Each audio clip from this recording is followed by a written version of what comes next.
I think the Yeah. pandemic showed people what's important in life, and I Hmm. hope people remember that. It is Yeah. easy to go back to the standard and the status quo. And I often say, like, we all had New Year's resolutions that we thought about. People pick a word, and I say, what about New Year's rebellions? What do you want to push against? Hi, I'm Kim Tolson and I'm the traveling therapist. It's my passion to teach therapists how to navigate online private practices and multiple income streams so they can travel the world. I'm a digital nomad with a virtual insurance-based private therapy practice and a multi-six-figure coaching business. I'm obsessed with entrepreneurship and developing tools that can help therapists live an adventurous lifestyle. In this podcast, I will discuss my journey as a digital nomad. I'll chat with other traveling therapists and help you navigate the complexities of running an online insurance-based practice. I'm so glad to have you with me on this journey. Hello, everyone. Welcome back to another episode of The Traveling Therapist. I'm here today with Jessica Klein. She is so interesting to me. I can't wait for you guys to hear her story. I follow like all of her social media. There's always something really cool going on with her. So I invited her to come on and tell us about her journey as a traveling therapist. So Jessica, I'd love for you to tell us like, what has your journey been like from just your typical therapist to becoming a traveling therapist? So I have been a traveling therapist for like 5 years now. So Oh, before it was wow. cool, even it kind of started because I left the university that I was working at and started my own private practice. But I had a vacation already planned. But when you start your practice, there's kind of like, I'll never get people and I need to like see them and all this sort of stuff. So I was like, I am going to be gone for like 2, 3 weeks. I still need to see people. So I was in India and Dubai, and I was still seeing people. And at this time, I was providing text therapy, not through any of those conglomerates, but I was seeing so many people, and a lot of my people were already international. So they had weird time zones, anyways. So I ran off to Dubai and India and still all saw all of my people. And that's just kind of how it started. That's amazing. Okay, so Yeah. how long were you over in India and Dubai? Was it like a short vacation or were you there for a while? I was there for about 3 weeks. Oh my gosh. Yeah. Yeah. So it was That's so awesome. Like cool. I would, one day would be the Taj Mahal, and like I had a private tour of the Taj Mahal. They opened the gates in the morning for me, and I was Oh still my gosh. seeing my people and still making money while I was on that vacation. So I was kind of like hooked at that point. Honestly, there were a lot of naysayers like, you shouldn't be doing that. You should be checking with those countries. And 5 years ago, like, no one really knew anything about being a traveling therapist. Oh, that's so true. Yes. Yeah. So when you were just talking about that, you had said a lot of your clients were international already. So Yeah. that's so interesting to me. How did you tend to have that type of client versus like, the clients from the state maybe that you're licensed in? How did that Yeah. happen? So so I live in Wisconsin, and Okay. 5 years ago, to find cash pay people that were willing to do, video based or online, because I really started wanting just to do video based. And I had such a heck of a hard time finding anyone. And somehow I got connected with someone in the United Nations. And, Oh, wow.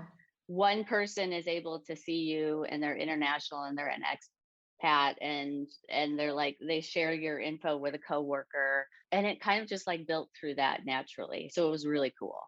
Oh my gosh, that is amazing. Yeah, Yeah.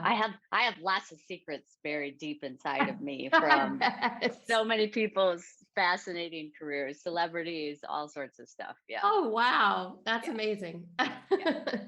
You have to write a book one day and just not really Right. disclose who these people are. Exactly. If Exactly. only we could do that. Wouldn't that be I know. interesting? So cool. Okay. So you were saying back 5 years ago, people were saying you can't do that Yeah. internationally, that sort of thing. So I'm just curious, like, how have you navigated this world of, being, I guess, licensed in Wisconsin and seeing people internationally in different places? How has that process gone for you? And like, what have you learned from that experience that can maybe help other people that want to do something similar? I say you need to go straight to the horse's mouth, because unfortunately there's a lot of information that's shared that isn't accurate or is an assumption based on our ethics and all that sort of stuff. And I was very fortunate because I work in collaborative divorce. So a lot of my friends and networks are lawyers. So I was Okay. really able to say to them, like, am I doing anything wrong here? Am I covered here? And they're like, no, this is fine. The ethics don't say you cannot do that. So it was really, I just went right to my lawyer who would honestly have to defend me anyways. And if my defense is like, this is fine, and we don't see any precedents that you would ever be like in trouble for doing this, then I didn't listen to therapists, though trying to be helpful, were very misguided. Yeah, there's so much misinformation out there. People are Yeah. terrified to Yes. step out of the bounds of brick and mortar and, and then outside of your state licensure and do international type practices. Yeah, I started getting multiple licenses like 3 years ago, and people were Oh, like, "You wow. can't do that." And I was like, there are some states that are a bit more restrictive where you have to practice in that state. Like there's only a couple that end up doing that. But I think one person hears about that and then they assume that's for all of them, or it really speaks to fear and anxiety about that sort of stuff. And suddenly that becomes like the general information that's put out there when it's not even accurate. Absolutely. Yeah. Yeah. So when you say go to the horse's mouth, I'm assuming you're meaning like one, your board in your state of your licensure. And then Yeah. do you reach out to the different countries? Like, is there a specific person you would try to find in these countries, or is it different for every country? It seems to be different for every country. I do good faith of sending them an email. I usually don't ever get a response. They don't care that I'm there vacationing for a week. There Okay. is a country that I won't go to because I've done immigration assessments, and I did one for someone that they wanted back that they wanted to execute. So there's a Oh country my I will not God. there's a country I will Woo. not go to because I am afraid I might be on a list or something there. So, but otherwise, like they don't regulate because I'm not there long term. And if I was doing an international move, then I would choose wisely the country that I would go to be able to still see my people. And most are not going to regulate you seeing your United States clients in their country. Of course, there's tax, considerations there, but that's not about your license or anything like that. Yeah, absolutely. Oh, it's Yeah, such a complicated topic. Yeah, especially if it you want to is. stay for a while. Yeah. Mm-hmm. Yeah. Otherwise, by the time they read it, they don't care you're there for a week, to be honest. A month, they don't care about. Yeah. Right. Yeah. Yeah. Yeah, I think you're totally right about that. Yeah. Yeah. So you just kind of you're traveling, is it more just like a week here, a week there, that kind of thing? Or have you chosen countries to go stay in for a while? It used to be a week here, a week there. I prefer a longer stay because I am all about like a cultural experience. Mhm. So I was in Colombia for a month. I had no problem being there and seeing my people. I'm trying to I go to Mexico several times a year. I have no problem seeing people in Mexico. They all want me to move there and just be their therapist. So in Mexico, I happen to supervise a clinic there. And so I'm down Wow. there often just to kind of touch base, help them with their marketing and stuff like that. So it's kind of fun to Wow. go down there and do that. Yeah. That's so interesting. So how did you get involved in that? That's so amazing. If other people want to do something similar. Yeah, I mentored someone from the States that moved there, and her husband was from there. They moved down there, and she wanted to start her practice, and then she joined the practice. But I was really helping her like set herself apart so that she could see people from the States while still in Mexico, instead of going Nice. after Mexican residents who they're not going to be able to afford the same price points that you can in the States. So I really like helped her get her website and kind of set herself apart. I introduced her to some of my like reporters and stuff that I work with, so I'm consulted a lot for a lot of stories. And so it was really fun. And then a year later, like she contacted me and she's like, hey, you're coming to Mexico, you should stop by. And so I did, and it just kind of went from there. Oh my gosh. What Yeah. a cool story. Yeah, That's it was amazing. fun. Hmm. Yeah, yeah. So just switching topics a little bit, I've seen you post about being featured in different articles and stuff. And recently, I think you said Bustle, or Yeah. was that a recent one? I was like, oh my God, how cool is that? Yeah, I've written for Bustle in the past. It's been like a 2 years or something like that. So I've written for Bustle, MindBodyGreen, Cosmo, Self, a lot of the big name ones. Insider, I've been on a couple times, Martha Stewart weddings, their magazine and stuff like that. So once you're kind of established with a reporter, you might become their go-to expert as a reporter. It's going to be a lot easier for them to just say, hey, Jess, can you comment on this? Or can you check this for me for facts? And I do it because, it puts out good information out there to the public. Yeah. That's amazing. Right. Yeah. Yeah. Mm-hmm. So did you kind of get into that as like a marketing strategy for your practice, or do you also have do you have a practice and a coaching business too, or is it all combined into one thing? Well, it's pretty much currently a therapy practice. Okay. And then for the first time ever, I'm following through with my plans in life, and I'm launching a course this year. Oh, you are? Wow. Yes. Okay. So my course is I'm launching in 3-ish weeks. So I'm currently in that weird feeling. Oh, yeah. So I'm going to have both. It's going to be a therapy practice, and then I'm going to have more of a coaching practice with a couple courses and stuff like that. So cool. Yeah. I love the idea of having multiple income streams, having a therapy practice, but also having ways to, serve more people in a sort of a bigger arena, and not having to just do the one-on-one work, especially for people like us that want to be travelers and immersed in cultures and out enjoying our experiences. It just makes sense to me for people like us, traveling therapists, to have both things kind of going on, so we can absolutely see our clients, but not have to be so dependent on, oh my gosh, I'm going to Mexico this week, but I still need to see 30 clients and make my income. And I love that about you. Mm-hmm. And I wanted really reasonable price points. I have done coaching in the past where it's kind of you're worth this much. And yes, I've gone to school for 100 years and maybe I'm worth that much, but can people afford that? And so as a sex therapist, sex therapy can be very expensive. Often providers aren't in people's network.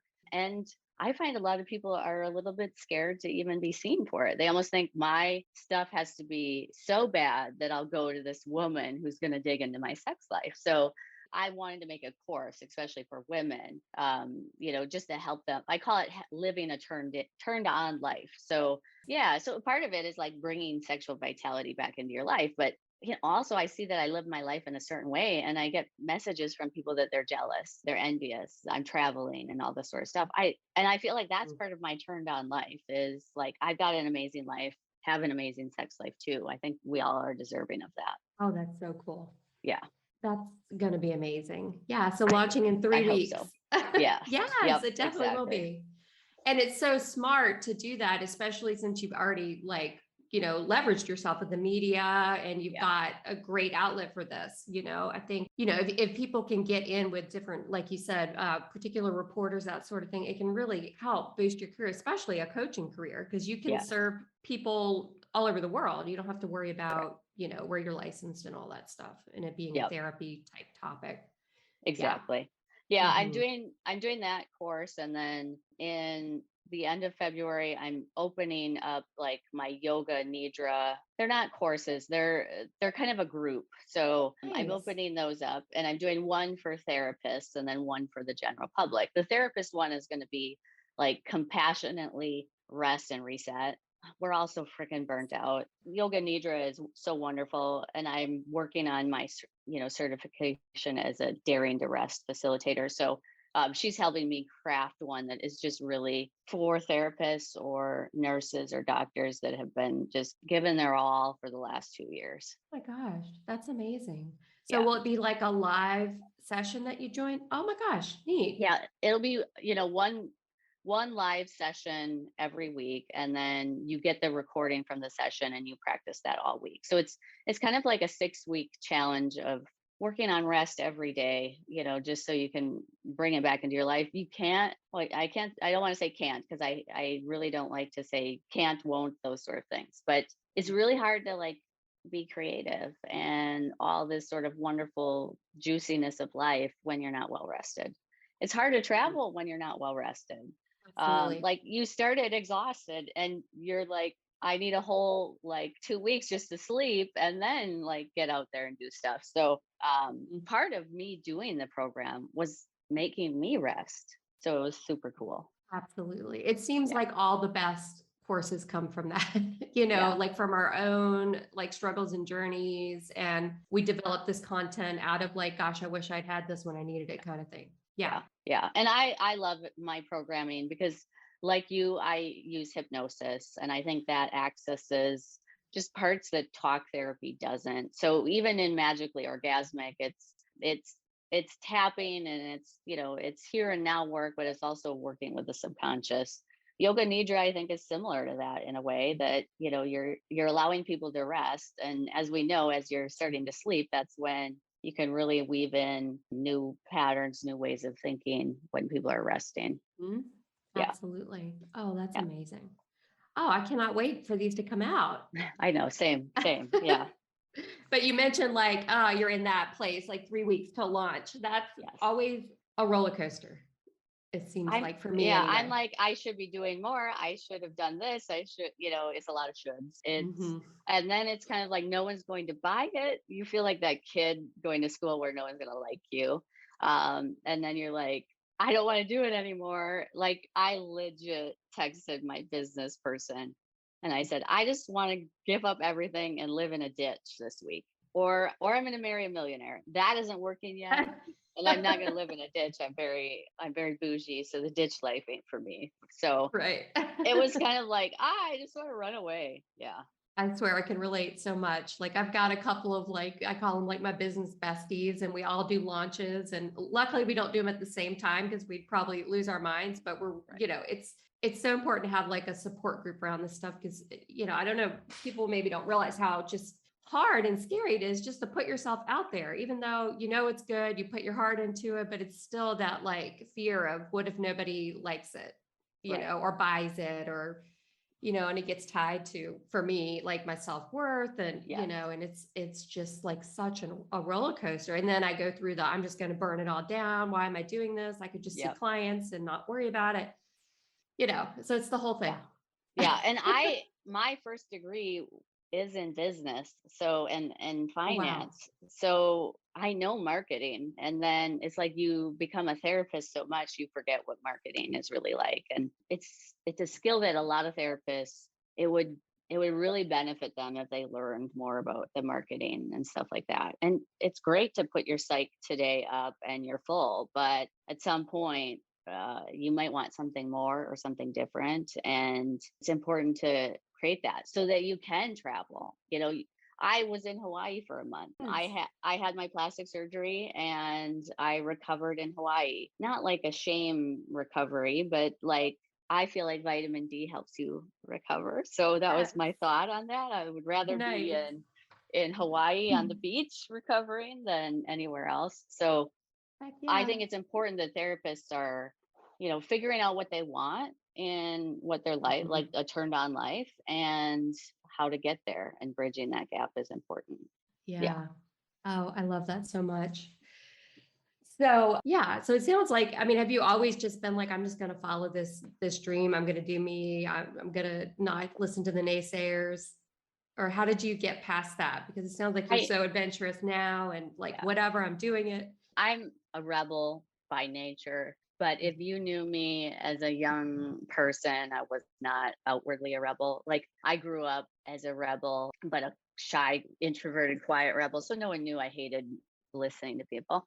But like my family didn't take vacations really. We would drive someplace and they were camping, and they were horrible vacations. They were, some people might enjoy it, but literally driving up to Canada, and my dad would put everything in the boat, the canoe, and what you took with was what you kept for the week.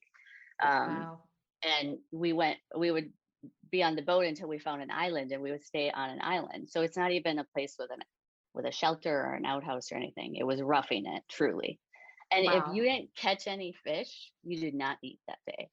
Oh So my gosh. yes, that was my vacations as a kid. So Wow. It's so interesting to learn about like people's like traveling templates, like that they grew up with. Yeah, that's so yeah, interesting. And I then what were grew you going to up say? Yeah, I grew up pretty just touching into middle class, so there wasn't room for vacations. I didn't have Mm, my passport until I was like 20. I didn't have my passport till I was 30. I wow. didn't fly on my first plane until there was a work event I had to go to, and I think I was 25 or something like that. So I wasn't someone that even understood how to go to the airport or anything like that. I just had Hmm. to white knuckle it.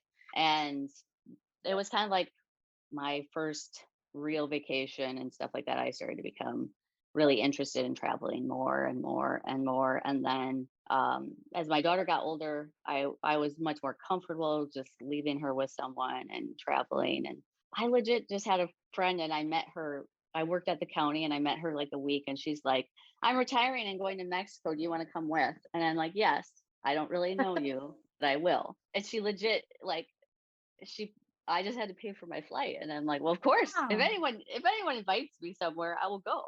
And that's kind of how it's kind of been my motto is if someone invites me, I will come. I was just invited to speak in Croatia. And I was like, yes, Oh, I'll come and speak at your event in Croatia. And it just kind of it gets you there. So whatever it takes to kind of make you check things out. But then I started dating and some of my people that I met were international. One nice. person I dated was in Mexico. I met him in Colombia. I had 4 dates in Hawaii. Just walk the beach and someone would introduce themselves to me and ask me out to dinner. So it's just been like fascinating. Yes, it's been fascinating. So interesting. But I started up at the county where you're not a rebel Mhm. therapist whatsoever. And then I worked at the university and that was very short. And from leaving the university, I had to start my private practice. And by that time, I had just started traveling. And I was like, hey, I am my own boss. I don't have to ask anyone for time off anymore. How amazing. So I just started doing it. And I think we all end up in private practice for autonomy. And I always say, use Absolutely. it. Yeah. Don't, go after all this autonomy and being able to do all these sort of things and then not do things because I think we start to get afraid. If we take a week off, will people still see us? If we take a Mm, week off, we have no money coming in. If we do this, all these sort of things come up. And that's when I just started seeing people while I was away because otherwise I'm just waiting for the 1 week. And exactly. now I can see people, while I'm there, and I only see people Monday through Wednesday. So honestly, it's not that much of my time while I'm someplace else to give up, and I've still got my income coming in. I don't feel like I need to not pay for that fancy dinner or, I want to go swim with the sharks and that's a pretty penny to go and have that sort of experience because if you're making all of your usual income in 3 days and then you're enjoying the rest of the time. How amazing is that?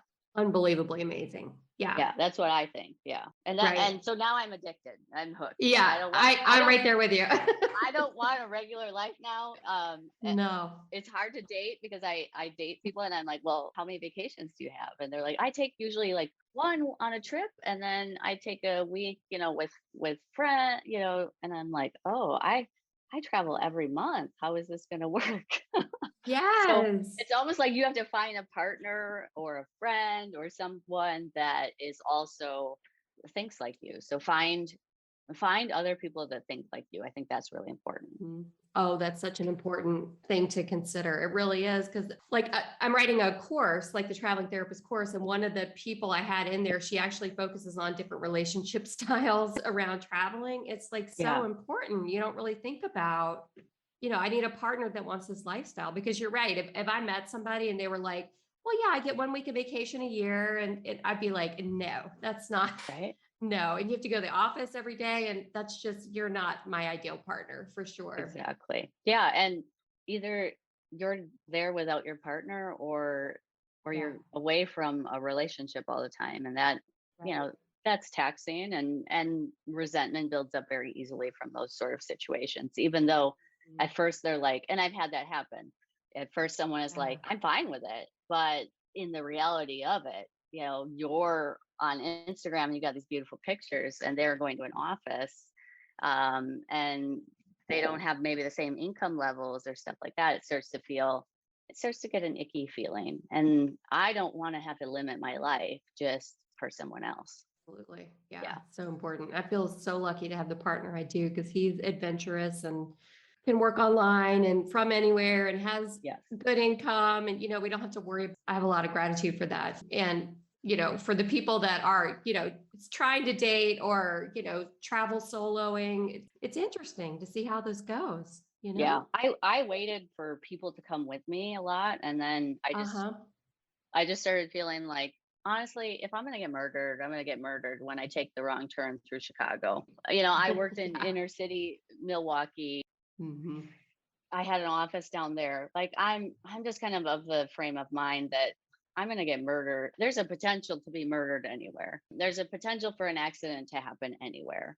All these sort of Mm-hmm. things. So I stopped, like, I'm safe. I'm careful. Some would say I'm not. I am a little bit more of a thrill seeker than most, but I just stopped waiting.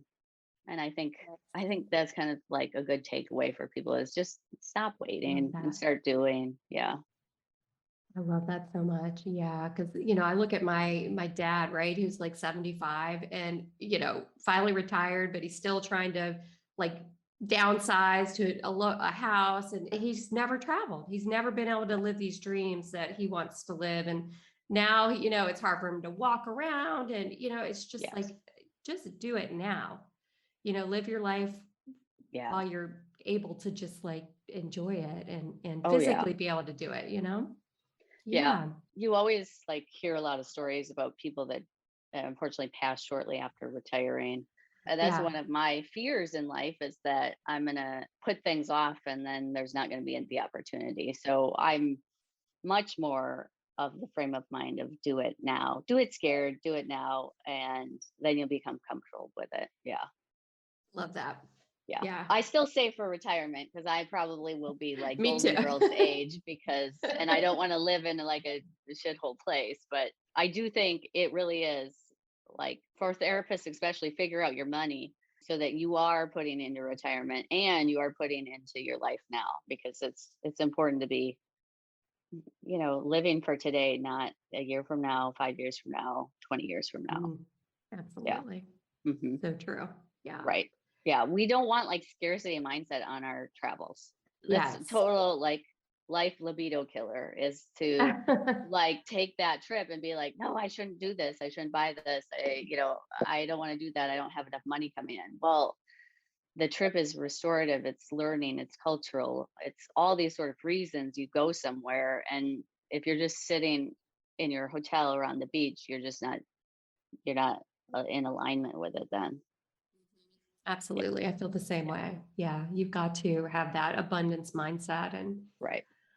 plan for it, as much as you can, but, financially, and even just putting a travel fund aside, do retirement Yes. and all that, but like really like investing in that so you can live that life you want to live now. Mm-hmm. Right. Yeah. Yeah. You got to create space for it. Otherwise, Yeah. it's going to get filled with something else, and it's probably going to get filled with bills or something boring. And we don't want that. No kidding. Yeah. Absolutely. That's why I love like retreats and stuff like that, because you can go away and then you can also write that off on your taxes. So that's always really fun to do retreats and stuff like that. I did a mastermind in Disney. Oh, And fun.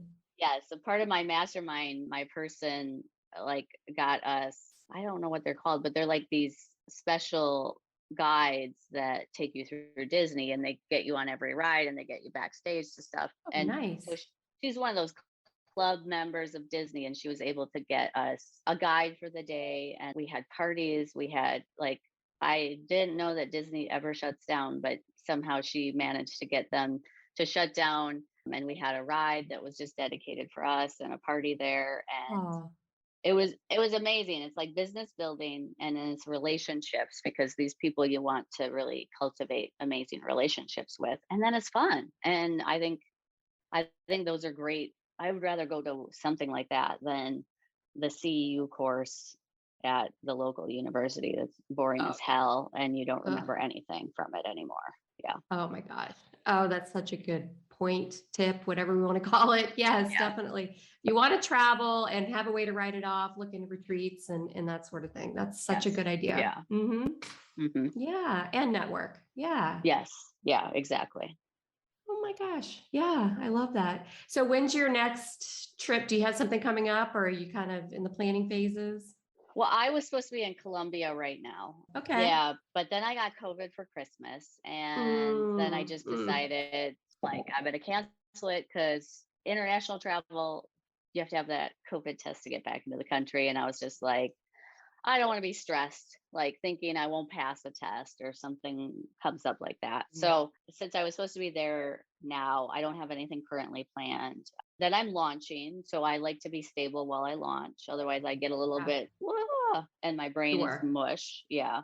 And then I'm back at Disney with the mastermind again in February. And then I'll be in Tampa.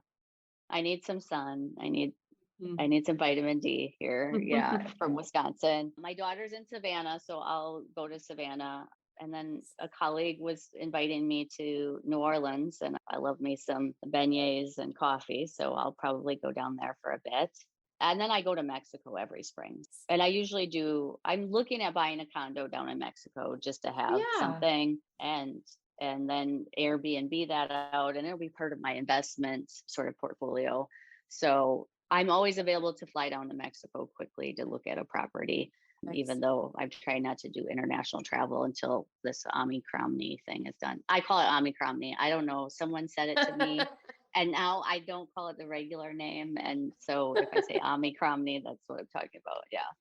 Yeah, So I hear you. I've got a lot of little travel coming up, and then I'll go from there. Croatia in August, so I'll be doing a conference there, and I'll extend my trip Amazing. to hang out and do stuff there. Yeah, So cool. And that's another great point that you brought up earlier. If you want to travel, you can get on speaking circuits and, apply to be speakers in these different places. And definitely some of yeah, them, I guess, pay for your travel. They'll pay for you to go there, and then you can stay or, and explore the city and stay as long as you want with these things. yeah, yeah, Mhm. exactly. I mean, it's a pretty great deal to speak for an hour and to have your accommodations paid for. So, and I like talking about sex. So it's a conference on like new trends in psychiatry. So it's perfect because I'm on Amazing. TikTok.